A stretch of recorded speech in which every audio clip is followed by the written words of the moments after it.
Yo, what's going on guys? HyperX here. Welcome back to another video for Elden Ring. And in this one, I want to put together a list of 8 weapons, 8 awesome weapons that you can farm, that you'll definitely want to try and pursue. Admittedly, these ones are harder to get because they are random drops. Unlike a lot of the other weapon videos we have done, it is not as simple as go to this location, open a chest, or go here and defeat a boss.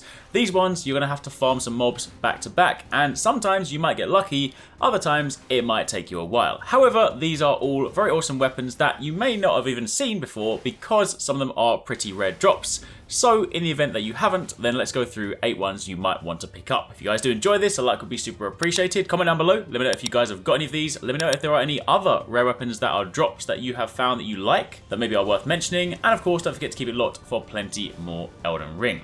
Also worth noting, before we dive into these, don't forget we have done a video in the past on how to improve your drop rate. So if you are looking for ways to basically make your life easier when it comes to farming, then definitely check out the video. I will link it down below. It will of course involve using a few items and of course getting a scarab as well. Because again, as mentioned, some of these are pretty annoying. Some of them I have spent multiple hours trying to farm, trying to get. And some people have even said they've taken multiple days to get them. So anything you can do to basically make your life easier is definitely worth it. Anyway, with that being said, the first weapon is the Magma Blade. This is a fantastic weapon. Not only does it look cool, it's of course got this pulsating magma all over the blade looking incredibly cool, but this is just a very nice weapon. It has a dex requirement of 15, a faith requirement of 16, and a strength requirement of 9. Primary scaling of course in strength and faith, but it has the unique weapon skill, Magma Shower, where you slash at foes in a twirling motion while scattering magma all around. Additional inputs allow for a follow-up attack. So as you can see from the motion, not only does it look very cool, but you're basically scattering burning magma all over the ground so that when you're fighting things, they are also taking ticks of fire damage at the same time. It's a very nice weapon, but as mentioned, you're going to need to farm it. For this one, what you want to do is go over to the Temple of Aglay, Site of Grace, near of course Volcano Manor, and you then want to follow this route that I'm taking right now. From the Site of Grace, you then want to take the lift. So of course, if it is already raised, then you want to bring that down. And then from that area, you want to run straight outside. And you're going to continue about a quarter of the way around the balcony until you can then jump off onto the ground beneath. Of course, watch out for the lava so you don't burn your feet. But you then want to follow this pretty straight path. You also want to watch out for the flaming slugs. So of course, you don't get burned by them as well. And you'll then drop down again and work your way further up. You'll then begin approaching the manor from the other side. You'll cross over the cooled magma, which of course creates a nice pathway for you, run past the little sort of spinning top, and you'll then jump into a window, go through the door, and on the other side, you will then see one of those little lizard boys holding this magma blade. Take him out, and he of course does have a chance to drop this weapon. If he doesn't, then of course you can simply travel back, respawn, and then go again. There are a few other ones located around here, but this is a pretty simple, pretty quick route that you can of course run repeatably, so this is the one that I farmed in order to get this weapon. Following on from there, we then have the Thorned Whip, a fantastic weapon. Of course, I've spoken quite a bit recently about whips. I just love the double whip combo, the sort of Castlevania style build. If you guys haven't caught our videos on those, do definitely check them out on the channel. This is a very customizable weapon. It allows you to put on your own Ashes of War. It has a dex requirement of 16, a strength requirement of 8, and it does cause blood loss build-up, so it is one of the blood loss whips, alongside of course Hoslow's Petal Whip. And this does go very nicely if you do of course throw on the occult affinity, so you get some nice scaling from Arcane. If you guys want to get this one, then what you need to do is go over to the snowy region. Easiest thing to do is fast travel to the Giant's Mountaintop Catacombs, Site of Grace, and from there you want to turn around and run back outside, and it will then bring you to the sort of big stone bridge. And by the side of there is one big enemy, this chap over here. He's the one that of course has the whip. You need to kill him, and that has a chance to drop it. Now, as I mentioned before in my previous whip video, of course, if you want to farm this more efficiently, then make sure you're carrying no runes, and then you can simply just jump off and die, because it will then respawn you at a Stake of Marika. Since of course you get aggro from the other mobs, it'll take you a little bit longer to be able to actually open the map and fast travel back to the Site of Grace. So I found the fastest way to do this was simply to kill him, see if he dropped it, jump off the edge, respawn at the Stake of Marika, and then run down again. But either way, this is where you get the Thorned Whip. Following on from there, we then have the Warhawk's Talon. This is actually quite a nice straight sword, a weapon that of course is one you probably would have passed by because it comes from the rather annoying bird-like enemies. You guys remember way back in Stormvale Castle, those annoying birds that would just fly towards you, probably kill you? Well, believe it or not, they actually have a weapon. This has a dex requirement of 16, a strength requirement of 10, primary scaling in dex. It is just a nice straight sword style weapon. It of course also has customization options because you can apply your own Ashes of War to this one, and when dual wielding this, it is actually quite nice. It does have some decent poise damage, or at least it seems to from our testing, so while this might not necessarily be one of the best weapons in the game, so to speak, from some initial usage, this actually has been quite potent. So if you want to get this one, then you simply need to go to Stormveil Castle and head over to the Rampart Tower Site of Grace. From there, you should be very familiar with this. You can simply walk out the door in front of you, and there are a few of those birds. There are typically 3 in this vicinity. Go around, kill them, check their bodies, make sure they haven't dropped the weapon. If they haven't, simply respawn at the Site of Grace and run the loop again. Following on from there, we then have the Celebrant's Sickle. This is a dagger type weapon, and this one comes from Windmill Village. This one has a dex requirement of 11, a strength requirement of 6. It has primary scaling in dex, but of course don't forget this is also a customizable weapon. You can apply your own Ashes of War to this one, so you can of course switch the scaling depending of course what you want. However, it is worth noting this does have an additional effect whereby it grants trace amounts of runes on landing attacks. Now, while that does sound awesome, it does sound exciting, you might think to yourself, whoa, hold on a minute, is this the new farming weapon? Do I use this whilst going to the famous farm?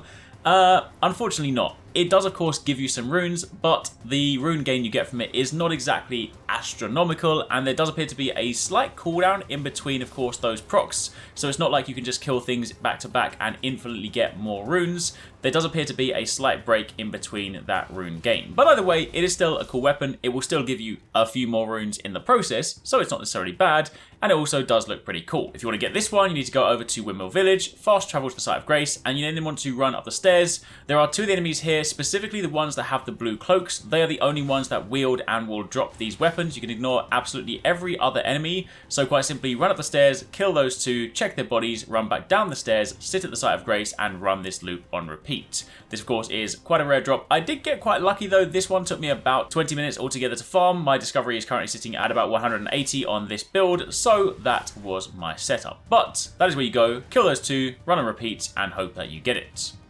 Now, following on from there, we then have the Monk's Flameblade. This is a very, very cool looking weapon that of course comes from, surprise, surprise, the Flame Monks. This has a dex requirement of 18, a strength requirement of 18 as well, and of course equal scaling in both strength and dex. This one also supports custom Ashes of War, so again you can adjust this to your heart's content. And it is also worth noting that while of course the default scaling for this is strength and dex, this actually has one of the best faith scalings if you use the Flamar Infusion, so this is typically where this weapon really shines. So definitely one for the faith users out there. If you want to get this one, then you need to go and farm a particular Flame Monk, and one of the easiest ways to get there is if you go to the Giant's Grave Post Site of Grace, and from there you then want to make your way over to here. The reason I chose this one is because it is actually up on a higher platform, so getting here from that Site of Grace is generally speaking the most straightforward. You want to follow the route that I'm taking right now, basically run all the way over here and then go and open the door, go downstairs, and you can then sit at the Site of Grace. Then from the Site of Grace, you need to take a very short route. You want to run forwards and take a left. You then want to go down the stairs. There is of course a monk there. That is not the one that we care about. So instead you can then either sneak past or just run past him to the right and jump out the very last window. From there you then want to take the staircase straight behind that enemy and you want to walk up behind. You can ignore all of these and you then want to take a left into the next corridor. In this corridor there is a flame turret. Wait for the flames to stop burning. Run halfway down, and in the right, of course, in one of the sort of alcoves where you would typically hide from the flames, there is a Flame Monk. This is the one you need to kill. Upon killing him, he can drop the weapon. Again, it is a rare drop, so you'll need to do this on repeat. But what I found was the easiest thing to do was kill him, and then quite simply just stand there and let the flames kill you. It'll respawn at the Site of Grace, and you can run this on repeat.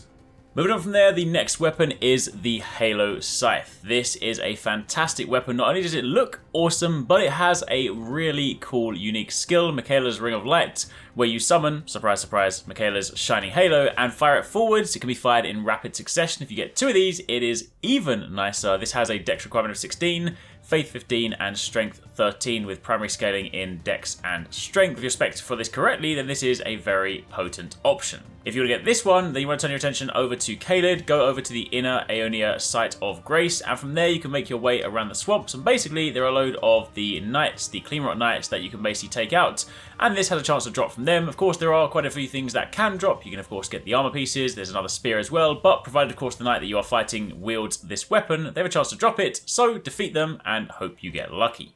Now, following on from there, we then have the Beastman's Cleaver, a fantastic looking weapon. This is also a very potent weapon. It's actually pretty strong. It is, of course, a strength-based weapon. Requirement of 25 in strength, 14 in dex, and primary scaling in strength. This again supports your own custom Masters of War, but this is just a nice, heavy-hitting, strong, strength-based weapon. So, of course, if you want to go and put together a big, meaty chop strength build, this might be a nice pick. This is, however, by far the rarest one that, of course, I have encountered. This one took me the longest to farm, so I do think the drop rate on this one is pretty low. Either that or I just got really unlucky. But either way, if you want to get this one, you need to head over to the Dragon Temple area, and you then want to go and select the Dragon Temple Lift Site of Grace. From there, easiest thing to do is quite simply just turn around behind you and take the lift down. Really important tip here, make sure that when you do leave the lift, you go and press the button so that it raises it back up, because let's be honest, you're probably not going to get this on your first run, so it will save you some time, because then when you go and respawn at the Site of Grace, the lift will already be there and you won't need to wait for it. Anyway, with that being said, once you then leave the lift room, you then want to take a right, and there is a floating pillar. Jump up on that and run up the side. Quick tip here, you might want to go and jump and take out the dog on the right, because when you're fighting the Beastman, this dog will jump through the window and sometimes get you in the back, so it can just be a little bit annoying. But anyway, kill that, turn around, there is the first Beastman over there. You can kill him and he has a chance to drop the sword. Alternatively, if that doesn't work, from here you can then run back down the pillar, you can then go bypass the enemy on your right, and you can run down the stairs and there will be a second Beastman. There are, of course, a few more located around this area, but these two are close together and pretty easy to farm. From there, I simply jump over the balcony and kill myself if, of course, I haven't got the weapon, and I will then respawn at the Site of Grace and run that loop on repeat.